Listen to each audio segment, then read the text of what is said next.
नमस्कार दोस्तों, स्वागत है आपका आपके अपने YouTube channel exam Guru tips and tricks में लूसेंट ऑब्जेक्टिव सामान्य विज्ञान सेट नंबर 22 और ये लास्ट सेट होने वाला है। ठीक है, और आज आपकी ये अगर जो हम लूसेंट ऑब्जेक्टिव बुक की बात करें, इसमें आपका फिजिक्स खत्म हो रहा है। ठीक, फिजिक्स खत्म हो जाएगा और रुक्मनी जो आपकी साइंस की क्लास चलती है उसमें बायोलॉजी खत्म हो जाएगा। यानी कि हम क्या करेंगे, हम जैसे ही बायोलॉजी खत्म होगा यानी कि हम नेक्स्ट हम फिजिक्स स्टार्ट करेंगे रुक्मनी में, और यहाँ पे बात करें लूसेंट ऑब्जेक्टिव में हम बायोलॉजी स्टार्ट करेंगे। ठीक, तैयार होना, अभी हम ये लास्ट सेट करने जा रहे हैं। कुछ बचे हुए क्वेश्चन हैं, इनको हम कर लेंगे इसी क्लास में। ठीक, तो पूरे 22 वीडियो में हमने लूसेंट ऑब्जेक्टिव सामान्य विज्ञान फिजिक्स को पूरा कंप्लीट कर लिया। ठीक, चलिए शुरू करते हैं सेशन को। उससे पहले चाहेंगे टेलीग्राम ग्रुप पे हम जो आप जुड़े नहीं हो हमारे, तो जल्दी से जुड़ जाओ, लिंक डिस्क्रिप्शन में मिल जाएगा। इसके अलावा हमारे कुछ पीडीएफ है जिनको पढ़ के आप अपनी तैयारी को बेहतर से बेहतरीन बना सकते हो, जिसमें रेलवे एग्जाम्स को टारगेट करके स्टैटिक जीके का कंप्लीट पीडीएफ है जिसमें 53 टॉपिक आपको मिलेगा। टोटल 200 पेज का है आपका।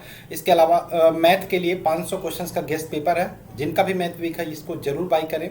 इसके अलावा साइंस के लिए आपके टोटल आपका चैप्टर वाइज है, आपके फिजिक्स केमिस्ट्री बायोलॉजी इसमें टोटल मिल जाएंगे। ठीक, चलिए 130 पेज का टोटल पीडीएफ है, रिवीजन के लिए बेहतर है। चलिए शुरू करते हैं। पहला क्वेश्चन आपके सामने स्क्रीन पर है। सूर्य की ऊर्जा उत्पन्न होती है किस मेथड से? तो सूर्य की ऊर्जा की बात करें, ये जो उत्पन्न होती है ये किस विधि से उत्पन्न होती है? इसको बोलते हैं हम नाभिकीय संलयन। क्या बोलते हैं? नाभिकीय संलयन विधि से सूर्य की ऊर्जा उत्पन्न होती है। ऑप्शन नंबर बी वाला इसका राइट आंसर होगा। सूर्य की ऊर्जा उत्पन्न होती है नाभिकीय संलयन विधि द्वारा, option number B. Question number 2 की बात करें, कल्पक्कम के फास्ट ब्रीडर टेस्ट रिएक्टर में, कल्पक्कम परमाणु आपका जो संयंत्र है आपका, ठीक, उसके फास्ट ब्रीडर टेस्ट रिएक्टर में निम्न में से कौन सा शीतलक के रूप में प्रयोग लाया जाता है? तो ध्यान रखिएगा, कल्पक्कम में जो प्रयोग में लाया जाता है वो है गलित sodium. Option number D right answer होगा, गलित सोडियम।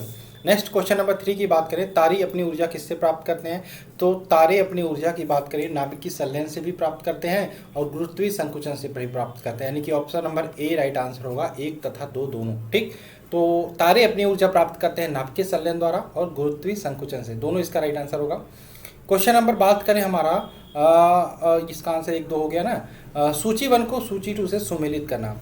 रेडियो समस्थानिक एक तरफ दिया है और उनसे कौन से रोग होते हैं? ठीक है, इधर एक तरफ रेडियो समस्थानिक है, इधर उनसे कौन से रोग होते हैं? तो आर्सेनिक 74 से बात करें, आपका ट्यूमर नामक रोग होता है। क्या होता है? ट्यूमर। ठीक, कोबाल 60 आपको पता ही होगा, इससे आपका कैंसर होता है, इसको इससे मिला दोगे। ठीक, आयोडीन की कमी से आपको पता होगा आपका थायराइड ग्लैंड में घेघा होता है, थायराइड ग्लैंड प्रभावित होता है। वहीं पे सोडियम 24 की कमी से रक्त व्यतिक्रम होता है, ऑप्शन नंबर 2 से मिला दोगे। ठीक, तो देख लेना यहाँ पे कौन सा सही होगा। हम आगे बढ़ते हैं, यहाँ पे मैंने मिला दिया बाकी। क्वेश्चन नंबर 5 की बात करें, नाभिकीय रिएक्टर में भारी जल जिसको बोलते हैं D2O, D2O का प्रयोग किस रूप में किया जाता है? तो ध्यान रखिएगा, नाभिकीय रिएक्टर में भारी जल या D2O का प्रयोग मंदक के रूप में किया जाता है, option number A right answer होगा। क्वेश्चन नंबर 6 की बात करें, द्रव्यमान ऊर्जा संबंध किसका निष्कर्ष है? द्रव्यमान ऊर्जा समीकरण पूछे तो E इक्वल टू क्या होता है? mc²। ठीक है, तो ये इसकी बात करें किसका निष्कर्ष है? ये है निष्कर्ष आपका यहाँ पे हो जाएगा सापेक्षकता के विशिष्ट सिद्धांत का, नहीं, सापेक्षकता के सामान्य सिद्धांत का, option number B right answer होगा। ठीक, E बराबर mc² ही द्रव्यमान ऊर्जा संबंध है। क्वेश्चन नंबर 7 की बात करें, सौर ऊर्जा को बिजली में परिवर्तित करने के लिए कौन सी युक्ति प्रयोग में लाई जाती है? तो सौर ऊर्जा को बिजली में परिवर्तित करने के लिए प्रकाश वोल्टीय सेल प्रयोग में लाई जाती है, option number C right answer होगा, प्रकाश वोल्टीय सेल। क्वेश्चन नंबर 8 की बात करें, बेरियम एक उपयुक्त रूप से रोगियों के पेट के एक्सरे परीक्षण में पूर्व खिलाया जाता है। बेरियम एक धातु है, ठीक है, बेरियम जो होता है उसे रोगियों को पेट के एक्सरे से पूर्व खिलाया जाता है। क्यों खिलाया जाता है भाई? तो ध्यान रखिएगा, बेरियम की बात करें एक्स किरणों का एक अच्छा अवशोषक है, इससे चित्र स्पष्टता देखने में हमें मतलब आसानी होती है, सहायता मिलती है। तो बेरियम एक्स किरणों का अच्छा अवशोषक है, इससे पेट में चित्र को देखने में स्पष्टता होती है, आसानी होती है, option number C right answer होगा। क्वेश्चन नंबर 9 की बात करें, कूलिज नलिका का प्रयोग क्या उत्पन्न करने के लिए किया जाता है? तो कूलिज नलिका का प्रयोग एक्स किरणों को उत्पन्न करने के लिए किया जाता है। एक्स किरणों की खोज किसने की थी? विलियम रॉन्टजन ने। ठीक, क्वेश्चन नंबर 10 की बात करें, परमाणु बम के विस्फोट में भारी मात्रा में ऊर्जा किसके कारण निकलती है? तो ध्यान रखिएगा, द्रव्य का ऊर्जा में परिवर्तन जब होती है इस कारण से भारी मात्रा में ऊर्जा निकलती है जब परमाणु बम में विस्फोट होता है। Option number A right answer होगा। क्वेश्चन नंबर 11 की बात करें, अति चालकता किस तापमान पर अत्यधिक आर्थिक महत्व की हो सकती है जिसमें लाखों रुपयों की बचत हो? तो ध्यान रखिएगा, ये हो सामान्य ताप पर, इसलिए option number C right answer होगा, सामान्य ताप पर। क्वेश्चन नंबर 12 की बात करें, एक्स किलो का उपयोग क्रिस्टल संरचना के अध्ययन के लिए किया जाता है, क्यों एक्स किलो का उपयोग क्रिस्टल संरचना के अध्ययन के लिए किया जाता है? इसका आंसर क्या होगा?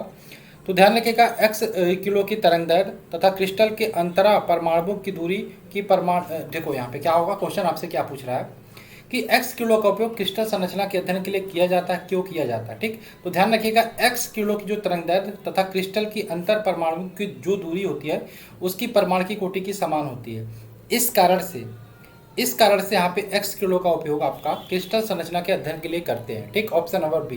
क्वेश्चन नंबर 13 की बात करें, डायोड वह युक्ति है जो धारा को क्या करती है? तो डायोड वह युक्ति है जो धारा को क्या करती है?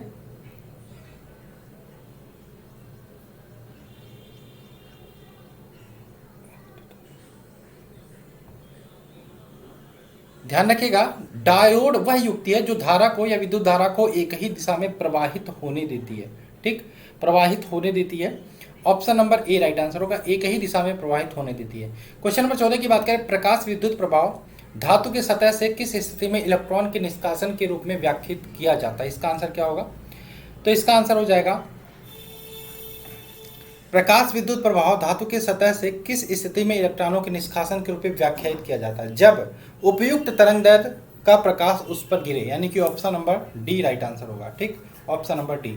क्वेश्चन नंबर 15 की बात करें, पी तथा एन प्रकार के दो अर्धचालक जब संपर्क में लाए जाते हैं तो वे पीएन संधि बनाते हैं। यह किस रूप में कार्य करती है? यह कार्य करती है दिष्टकारी रूप में। Option number D right answer होगा।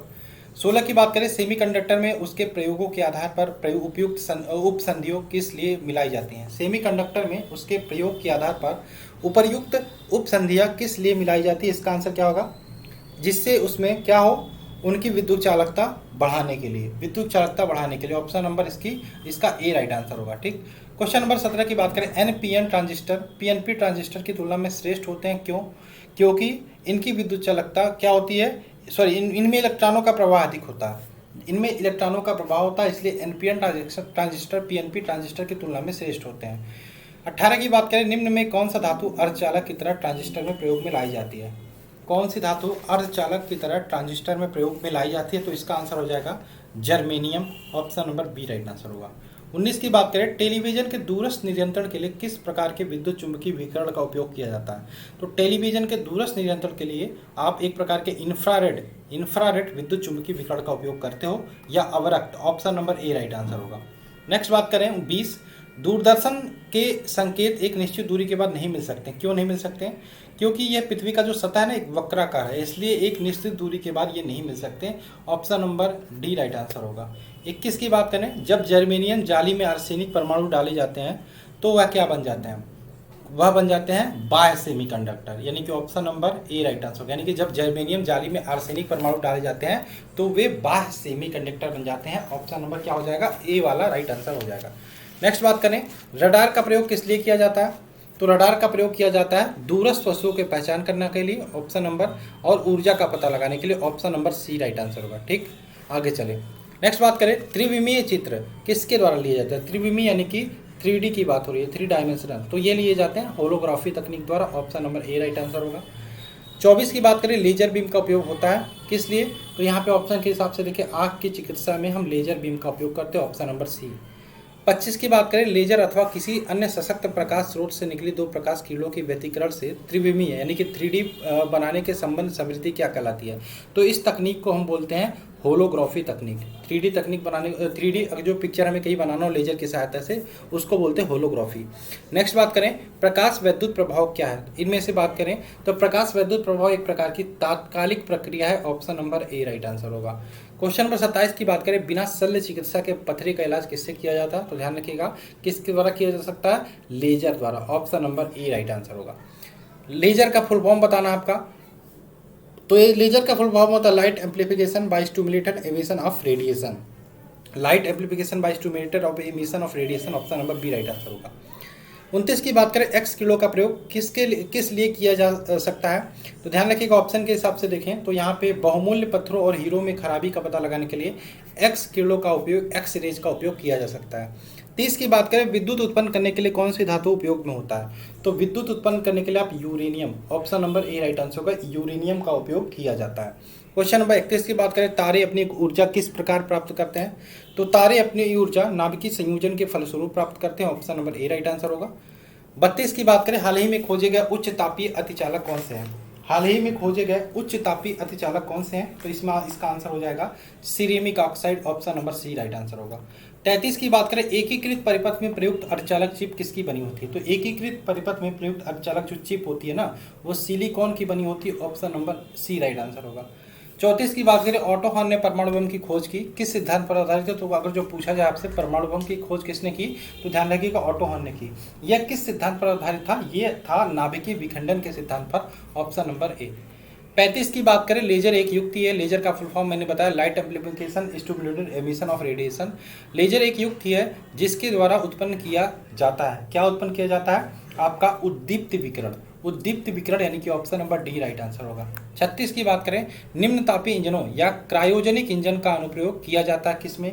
तो ये ध्यान रखिएगा, रॉकेट में किया जाता है, option number A right answer होगा। 37 की बात करें, जब टीवी का स्विच ऑन किया जाता है तो क्या होता है? जब टीवी का स्विच ऑन करते हो, ध्यान रखना, जो हमारी दृश्य प्रकाश होती है, दृश्य प्रकाश होती है वो हमें पहले सुनाई देती है, जबकि आवाज़ थोड़ी देर बाद में आती है। ये क्यों होता है? क्योंकि लाइट की स्पीड साउंड से ज़्यादा है, ठीक। तो श्रव्य सुनाई देता है लेकिन दृश्य, ये गलत हो जाएगा, श्रव्य और दृश्य दोनों एक साथ, ये भी गलत है। दृश्य तुरंत प्रारंभ हो जाता है, श्रव्य बाद में सुनाई देता है, ये आपका option number C right answer होगा। 39 की बात करें, सितारों में अक्षय ऊर्जा के स्रोत का क्या कारण है? तो ध्यान रखिएगा, सितारों में अक्षय ऊर्जा के स्रोत की बात करें, हाइड्रोजन का हीलियम में परिवर्तन, ऑप्शन नंबर इसका ए राइट आंसर होगा। नेक्स्ट बात करें 40, एक्स किलो की वेधन क्षमता किसके द्वारा बढ़ाई जा सकती है? तो ध्यान रखिएगा, कैथोड व एनोड के बीच विभवांतर बढ़ाकर हम एक्स किलो के बीच जो क्षमता होती है वो बढ़ा सकते हैं, ऑप्शन नंबर वेधन क्षमता बढ़ा सकते हैं, option number D right answer होगा। तो ये थे आज के 40 क्वेश्चन। देखिए अब क्या करेंगे, हम कल से बायोलॉजी स्टार्ट कर देंगे, ठीक। अभी हमारा फिजिक्स लूसेंट का खत्म हो गया है और रुकमनी में आज हमारी एक क्लास और बची है, उसके बाद हम उसमें भी आपका फिजिक्स स्टार्ट करें। बने रहिए हमारे साथ, और यार PDF भी बाई कर लो, लिंक डिस्क्रिप्शन में मिल जाएगा, सपोर्ट करो थोड़ा, फ्री में आपको वीडियो क्लासेस मिल रही है, और क्या चाहिए। इसके बाद और भी अच्छे अच्छे चीज़ें लाने वाली, अगर जो चीज़ें जल्दी से खत्म हो जाती है, एग्जाम से पहले आपका रुकमनी भी खत्म हो जाएगा, लूसेंट भी खत्म हो जाएगा, तो कुछ एक्स्ट्रा चीज़ें हम करेंगे रेलवे एग्जाम्स को ध्यान में रखें, ठीक। चलिए मिलते हैं नेक्स्ट वीडियो में। जय हिंद दोस्तों, जय भारत।